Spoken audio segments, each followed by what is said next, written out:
اعوذ باللہ من الشیطان الرجیم بسم اللہ الرحمن الرحیم الحمد للہ رب العالمین والصلاة والسلام علی اشرف الانبیاء والمرسلین وآلہ الطیبین الطاہرین۔ اعوذ باللہ من الشیطان الرجیم لو کان فیہما آلہۃ الا اللہ لفسدتا فسبحان اللہ رب العرش عما یصفون۔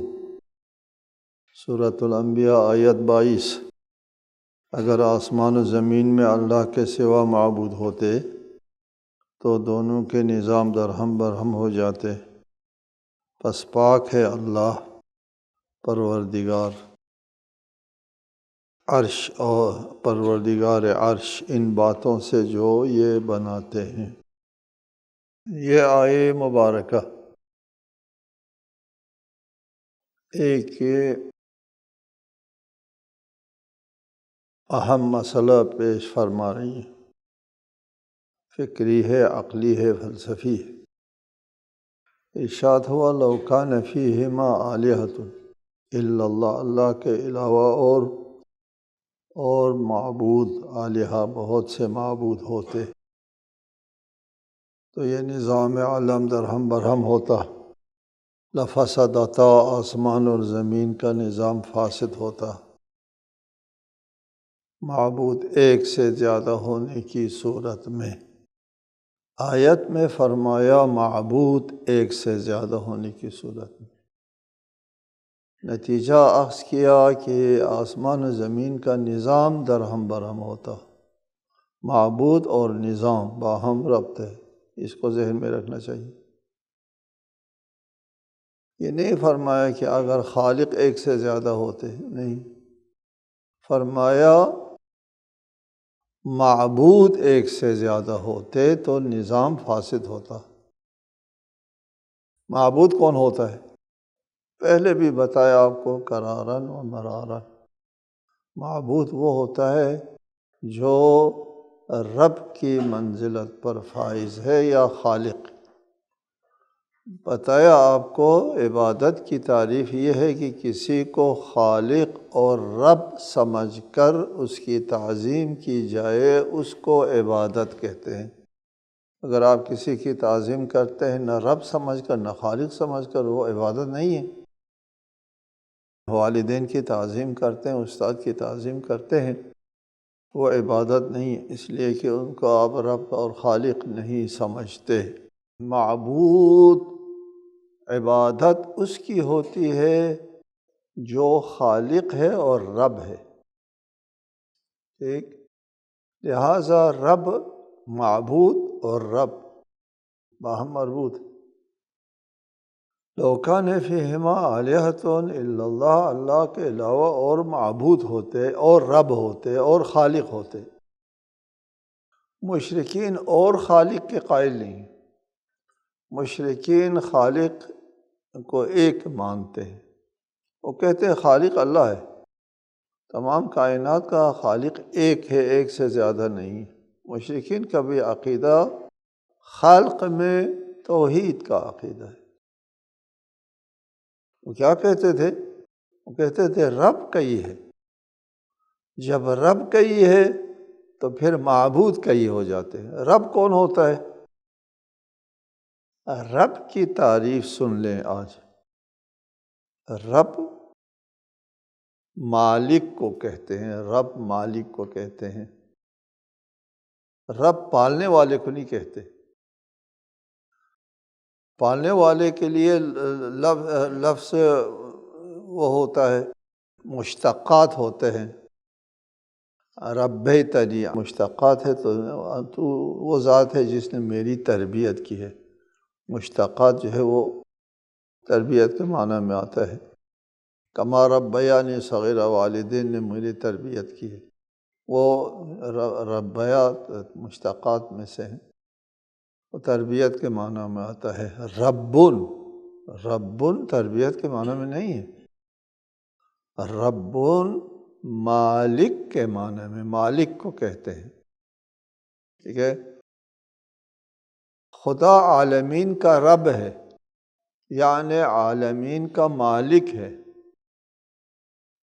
پہلے بھی بتایا آپ کو، آپ بھی کسی مال کا مالک ہوتا ہے، اللہ بھی مالک ہوتا ہے۔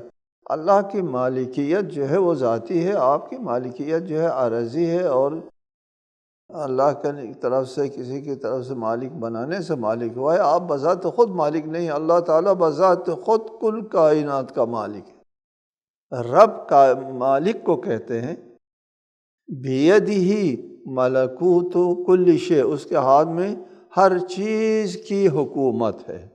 رب وہ ہوتا ہے جس کے ہاتھ میں ہر چیز کی حکومت ہے۔ ربی الذی یحیی و یمیت، میرا رب وہ ہے جو موت اور حیات دیتا ہے۔ موت اور حیات چونکہ وہ مالک ہے، مالک جو ہے وہ ایجاد کا بھی مالک ہے، خلق کا بھی مالک ہے، موت کا بھی مالک ہے، حیات کا بھی مالک ہے، ہر قسم کا تصرف جو ہے وہ مالک کر سکتا ہے۔ رب مالک کو کہتے ہیں، اور عبادت رب کی ہوتی ہے۔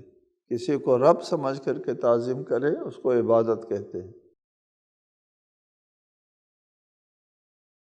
جب رب معبود ہوتا ہے، رب معبود ہوتا ہے۔ رب کس کو کہتے ہیں؟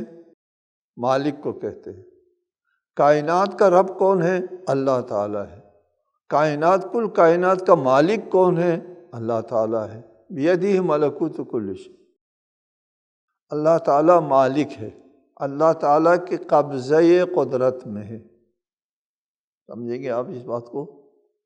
جب اللہ تعالیٰ رب ہے، اللہ تعالیٰ مالک ہے، تمام کائنات اللہ تعالیٰ کی قبضہ قدرت میں ہے، تو اللہ تعالیٰ ہی اس کائنات کی تدبیر کر رہا ہے، وہ مالک ہے۔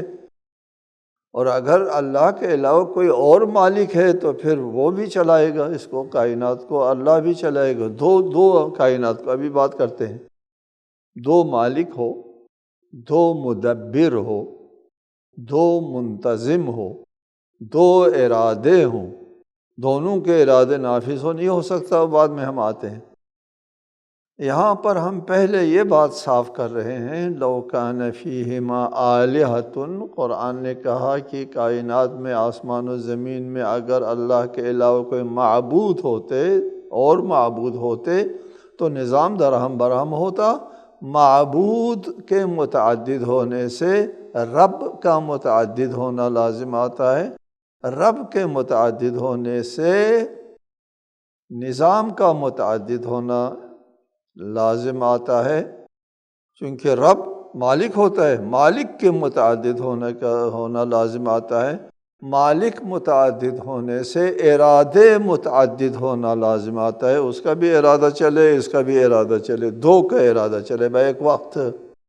اگر دو کا بیک وقت ارادہ چلتا ہے لفسدتا، کائنات کا یہ نظام نہ چل سکتا تھا۔ ربط کلام کا سمجھنا بہت ضروری ہے کہ اللہ تعالیٰ نے کہا ہے لو کان فیہما آلہۃ، اگر معبود ہوتے اللہ کے علاوہ اور بھی معبود ہوتے یہ نظام درہم برہم ہوتا۔ معبود متعدد ہونے سے کیوں نظام درہم برہم ہوتے؟ اس لیے کہ معبود وہ ہوتا ہے جو رب ہے، رب وہ ہوتا ہے جو مالک ہے، مالک وہ ہوتا ہے جو تدبیر کائنات کا اختیار رکھتا ہے، اس کے قبضے قدرت میں تدبیر کائنات ہے۔ اس کو سمجھیں گے۔ رب وہ ہوتا ہے جو مالک ہے، حقیقی مالک، کل کائنات کا مالک، اس کے قبضہ قدرت میں کل کائنات ہو، اس کو رب کہتے ہیں۔ اور رب وہ ہے جو مالک ہے کل کائنات کا، تو پھر کل کائنات کا مدبر، تدبیر، تنظیم کرنے والا بھی وہی رب ہوگا، چونکہ مالک وہی ہے، اس کے علاوہ کوئی اور مالک ہے نہیں۔ او الحمدللہ رب العالمین، عالمین کا مالک وہ ایک ہے، تو پھر وہ ارادہ ایک ہے، نظام ایک ہے، منتظم ایک ہے، اور قانون طبیعت کائنات کے اوپر حاکم قانون ایک ہے۔ وحدت النظام تدل علی وحدت المنظم، ٹھیک ہے، نظام ایک ہونے سے پتہ چلتا ہے نظام دہندہ ایک ہے۔ اگر یہاں پر ایک فرض ہو رہا ہے کہ اگر اللہ کے علاوہ اور معبود ہوتے یعنی رب ہوتے، یعنی مالک ہوتے، معبود رب معبود ہوتا ہے، اور کوئی معبود نہیں ہوتا۔ مشرکین کو کیوں مشرک کہتے ہیں؟ وہ اپنے معبودوں کو رب سمجھتے ہیں۔ رب سمجھنے کا مطلب کیا ہے؟ مدبر سمجھتے ہیں۔ وہ آخرت کو نہیں مانتے، وہ اپنی دنیاوی زندگی کی تدبیر اپنے معبودوں کو ہاتھ میں دیتے ہیں کہ یہ رزق دینے والا ہے، یہ فتح دینے والا ہے، یہ وہ خوش نصیبی جو ہے، میری خوش نصیبی اس معبود کے ساتھ۔ وہ تدبیر حیات جو ہے اپنے معبودوں کے ہاتھ میں دیتے ہیں۔ مشرکین بھی اس مطلب کو، یعنی ساری دنیا اس مطلب کو سمجھتی ہے کہ رب وہ ہوتا ہے جس کے ہاتھ میں نظام ہے، مدبر ہے۔ مشرکین بھی اپنے معبودوں کو رب سمجھتے تھے۔ رب سمجھنے کا مطلب کیا ہے؟ نظام حیات ان کے ہاتھ میں سمجھتے تھے۔ اپنی دنیاوی زندگی کے نظام حیات کی سعادت کے لیے وہ اپنے معبودوں کی پرستش کرتے تھے، کیونکہ نظام ان معبودوں کے ہاتھ میں ہے۔ لہٰذا معبود جو ہے وہ نظام دہندہ ہوتا ہے، مشرکین کے نزدیک بھی اور مؤمنین اور موحدین کے نزدیک بھی۔ ہم بھی کہتے ہیں رب وہ ہوتا ہے جس کے ہاتھ میں تدبیر ہے، مشرکین بھی کہتے ہیں رب وہ ہوتا ہے جس کے ہاتھ میں تدبیر ہے، اس لیے ہمارے کئی رب ہیں، سب کے ہاتھ میں تدبیریں ہیں۔ وہ یہ کہتے ہیں، ہم کہتے ہیں نہیں، ایک ہی رب ہے، اس کے ہاتھ میں تدبیر ہے۔ یہاں پر فرمایا مشرکین کے رد میں، مشرکین کے رد میں فرمایا کہ تم جو کہتے ہو کئی رب ہیں، کئی معبود ہیں، کئی مدبر ہیں، تو متعدد تدبیر سے یہ نظام قائم نہیں رہ سکتا۔ اب آگے متعدد تدبیروں سے نظام قائم نہیں رہ سکتا، یہ قابل توجہ ہے۔ وہ کیسے نہیں رہ سکتا؟ فرض کر لیتے ہیں دو معبود ہیں جس کے ہاتھ میں نظام حیات ہے، نظام کائنات ہے۔ خالق نہیں ہے، نظام بنانے، تدبیر کرنے والا، اس نظام کا چلانے والے کئی ہیں، یہ معبود بھی ہے، وہ معبود بھی، وہ معبود بھی۔ سب کا ارادہ نافذ ہے، سب کا ارادہ، اس کا بھی ارادہ نافذ ہے، اس کا بھی ارادہ۔ ابھی ہم دو فرض کر لیتے ہیں، دو معبود ہیں، دو مالک ہیں، دو مدبر ہے، دو منتظم ہیں، دونوں کے ارادے ہیں۔ دو ہوئے تو پھر اس کا بھی ارادہ ہے، اس کا بھی ارادہ ہے۔ دو منتظم، دو ارادے بھی دو، مربی رب دو، ارادے بھی دو، مدبر دو، ارادے بھی دو۔ ارادہ ایک نہیں ہے، چونکہ معبود متعدد ہے تو پھر اس نے بھی نظام چلانا ہے، اس نے بھی، دونوں نے نظام چلانا ہے، تو اس کے پاس بھی ارادہ ہے، اس کے پاس بھی ارادہ ہے۔ ٹھیک ہے؟ ان دونوں ارادوں میں یا تصادم ہوتا ہے یا توافق ہوتا ہے۔ دونوں آپس میں بیٹھ کے مشورہ کرتے ہیں صلح و صفائی کے ساتھ، ٹھیک ہے جی ہم دونوں ارادہ کرتے ہیں، ہم دونوں کا ارادہ ایک ہونا چاہیے، اختلاف نہیں آنا چاہیے۔ ٹھیک، ارادہ ایک ہونا چاہیے، اختلاف نہیں آنا چاہیے، دونوں صلح و صفائی کے ساتھ کام کرتے ہیں۔ اور دونوں کا ارادہ کیا ہوتا ہے؟ ایک ہوتا ہے۔ پھر مدبر ایک ہوا، دو نہ ہوئے۔ ٹھیک، اگر دونوں نے مصالحت کیا اور دونوں نے، فرض کر لیتے ہیں دونوں نے مل کر کے ایک ارادہ کیا تو مدبر ایک ہے، دو نہیں ہے۔ دو جو تم کہتے ہو وہ غلط ثابت ہوا۔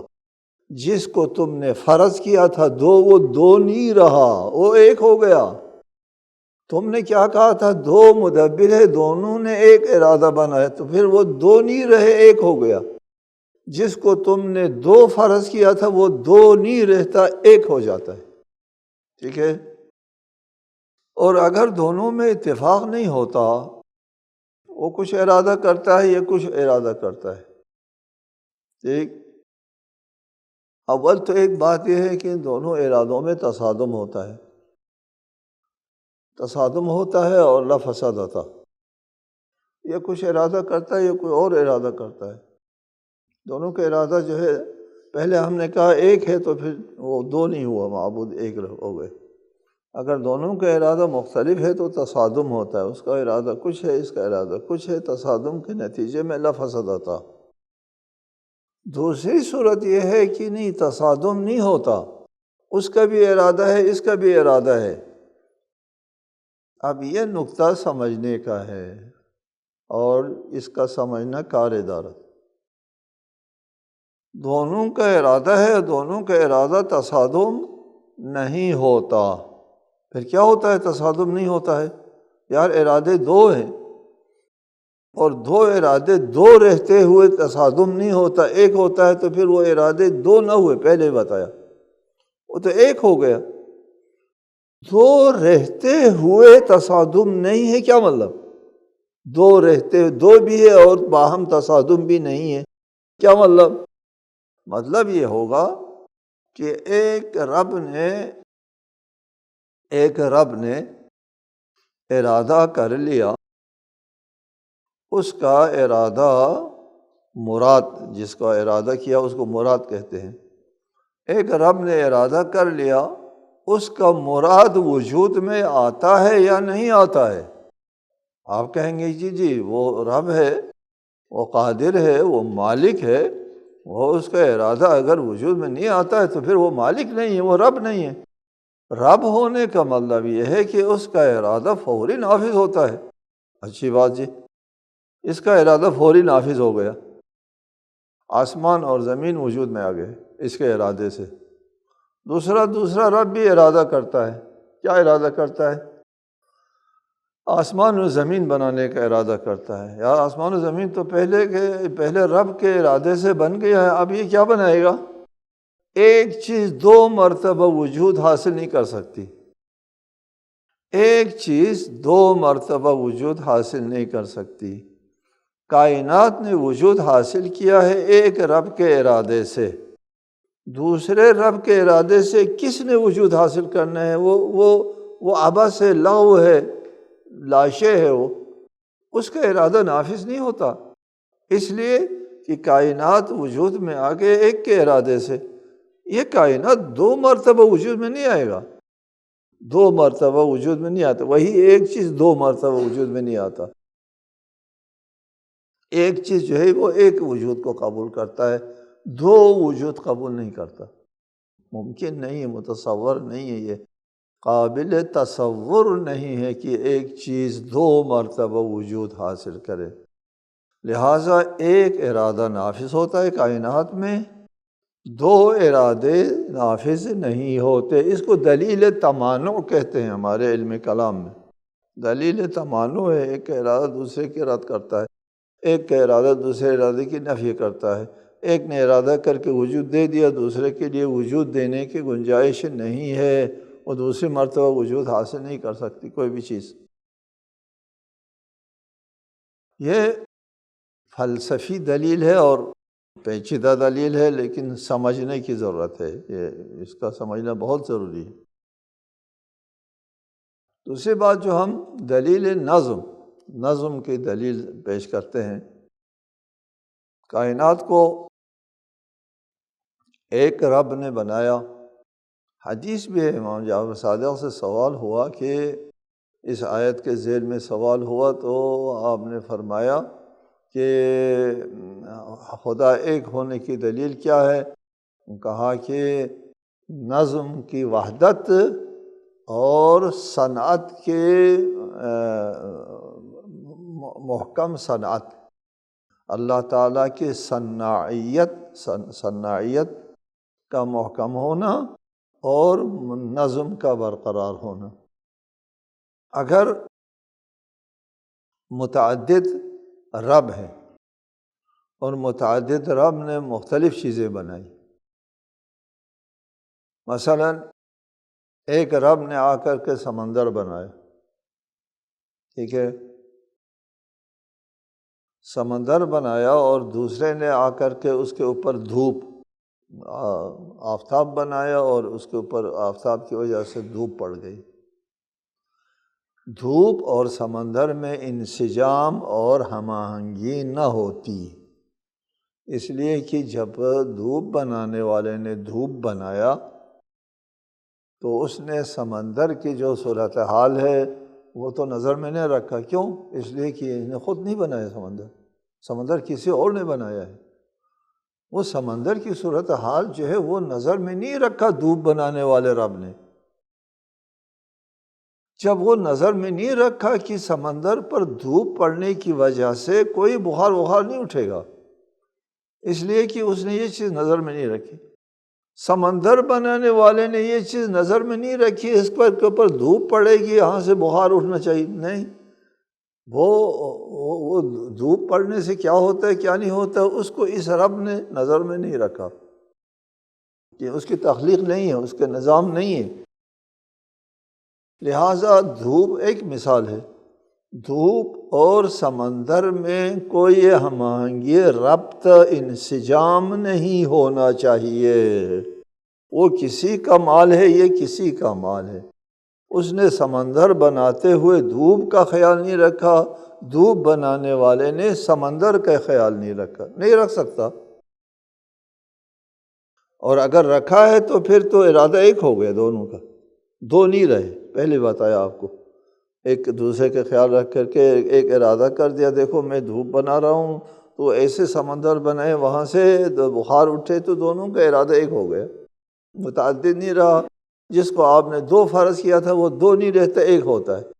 اور اگر دو ہے تو پھر آپس میں تصادم ہوگا، آپس میں ہم آہنگی نہیں ہوگی سمندر میں اور دھوپ میں، ٹھیک۔ اسی طرح ہم پانی اور مٹی، ایک رب نے پانی بنایا اور دوسرے رب نے مٹی بنائی۔ وہ پانی جو ہے وہ مٹی کے اوپر پڑنے سے مٹی جو ہے وہ اس کے مزاج کے خلاف ہو گیا، اس لیے جب مٹی بنانے والے نے مٹی بنایا تو اس نے پانی کو نظر میں نہیں رکھا، پانی والے نے جب پانی بنایا تو زمین کو خیال میں نہیں رکھا، وہ اپنے پانی کے پیچھے ہے، یہ اپنے مٹی کے پیچھے ہے۔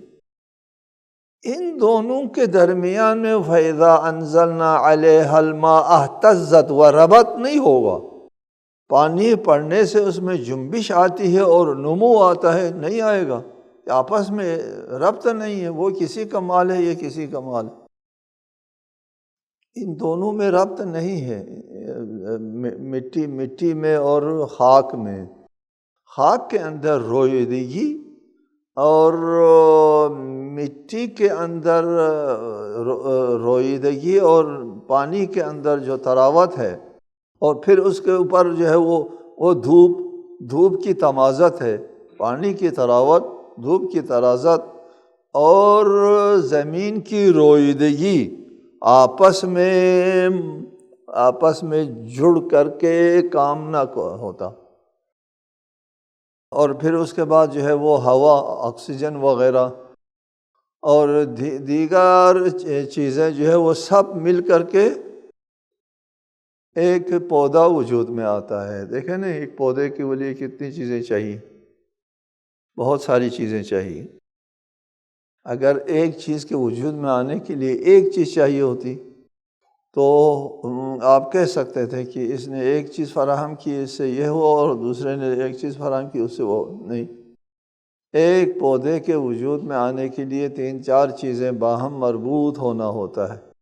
ان کا باہم مربوط ہونا جو ہے وہ اس صورت میں ممکن ہے کہ اس کو، ان سب چیزوں کو ایک ہی رب نے بنایا ہو، ایک ہی مدبر نے بنایا ہو، ایک ہی منتظم نے بنایا ہو، تب جا کر کے پانی میں اور مٹی میں اور دھوپ میں اور ہوا میں سب میں ہم آہنگی ہوتی ہے اس پودے کو اگانے کے لیے۔ پہلے بھی آپ کو بتایا ہے کہ اس کائنات کے ہر شے میں ایک شعور موجود ہے، ہر شے میں شعور موجود ہے، کوئی چیز ایسی نہیں، ہر شے کا اپنے حساب سے شعور موجود ہے۔ شعور کل شیء بحسبہ، انسان کا شعور اپنی جگہ شعور رکھتا ہے، حیوانات کا شعور اور مختلف ہے انسان کے شعور سے۔ نباتات کا شعور، نباتات میں بھی شعور موجود ہے، اور جمادات میں بھی شعور موجود ہے۔ قرآن میں متعدد آیات موجود ہے کہ جمادات شعور موجود ہے۔ اس شعور کے تحت جو ان کائنات کے اندر ودیعت کی ہے خالق نے، رب نے، مالک نے، اس شعور کے تحت یہ کائنات قائم ہے۔ وہ شعور دینے والا ایک رب ہے، شعور دینے والا۔ متعدد اگر رب ہوتے تو متعدد شعور ہوتے، تصادم، وہی بات آ جاتی ہے، پھر وہی بات آتی ہے۔ ہر چیز میں اللہ تعالیٰ نے شعور ودیعت فرمائی۔ ایک چیز کا میں ذکر کرتا ہوں جو نہایت قابل توجہ ہے، اس لیے میں بار بار اس کا ذکر کرتا ہوں۔ یہ دانہ گندم ہے، دانہ، اس کو آپ چبا کر کے پیس کر کے کھا لیتے ہیں، آپ کے جسم کا حصہ بنتا ہے، ٹھیک ہے۔ یہی دانہ زیر زمین جاتا ہے، زیر زمین جانے کے بعد اس پر پانی پڑنے کے بعد اہتزت، اس میں جنبش آتی ہے، یہ جنبش آتی ہے، حرکت آ جاتی ہے۔ کیا حرکت کیا کرنے؟ وہ زمین کے اندر موجود 100 سے زائد جو عناصر ہے، 100 سے زائد جو عناصر ہے، اس میں سے 8 عناصر کو جذب کرتے ہیں، 8 9 10 عناصر کو، 8 ایک طرف 2 مثلا عناصر کو جمع کرتے ہیں۔ 100 میں سے چن کر ان عناصر کو کھینچ لیتے ہیں جن سے گندم بنتی ہے، ٹھیک ہے۔ اسی طرح آپ کوئی اور دانہ ڈالتے ہیں تو وہ ٹماٹر کی بیج ڈالتے ہیں، تو اس بیج کو علم ہے، ربنا الذی اعطى كل شيء خلقه ثم هدى، ربنا الذی، ہمارا رب وہ ہے، اعطى كل شيء خلقه ثم هدى، ہر چیز کو اس کی خلقت عنایت فرمائی، ثم، پھر، ہدا، خلقت کے ماورا میں ہدایت ودیعت فرمائی۔ یہ قابل توجہ ہے۔ اعطى كل شيء خلقه، خلقت عنایت فرمائی، ثم، پھر خلقت کے ماورا میں ایک ہدایت بھی ودیعت فرمائی۔ گندم کا دانہ اللہ تعالیٰ نے بنایا، اس کے اندر ایک ہدایت ودیعت ہے، وہ ہدایت جو ہے وہ اس کے اوپر کام کرتا ہے زیر زمین جا کر۔ یہ ہر چیز کے اندر ہدایت موجود ہے، ہر چیز کے اندر شعور موجود ہے۔ اگر شعور دینے والا ایک نہ ہوتا تو شعور اور شعوروں میں تصادم ہوتا، ایک نہ ہوتا۔ یہ نہایت قابل توجہ آیت ہے۔ لو کان فیہما آلہۃ الا اللہ لفسدتا فسبحان اللہ رب العرش عما یصفون۔ عرش کا مالک، رب العرش، عرش کا مالک پاک و پاکیزہ ہے ان چیزوں سے یہ لوگ بناتے ہیں اس سے۔ رب العرش، اس جگہ پر رب عرش کا ارشاد فرمایا کہ آپ کو پہلے بتایا ہے کہ مقام عرش جو ہے اللہ کے مقام تدبیر، مقام تدبیر کا نام عرش ہے۔ دیکھو نا، یہاں پر رب العرش فرمایا، خدا مالک عرش ہے، مالک تدبیر ہے۔ عرش مقام تدبیر کہتے ہیں کہ آسمان و زمین کو بنایا اللہ تعالیٰ نے، ثم استوى علی العرش، پھر اس کے بعد عرش پر متمکن ہو گئے، یعنی تدبیر کے مرحلے کے اوپر جو ہے وہ اللہ تعالیٰ متمکن ہو گیا۔ لہذا یہاں پر رب العرش کہنا جو ہے وہ دلیل ہے اس بات کی کہ تدبیر اللہ تعالیٰ ایک اللہ کے ہاتھ میں ہے، متعدد معبود نہیں ہو سکتے۔ والسلام علیکم ورحمۃ اللہ وبرکاتہ۔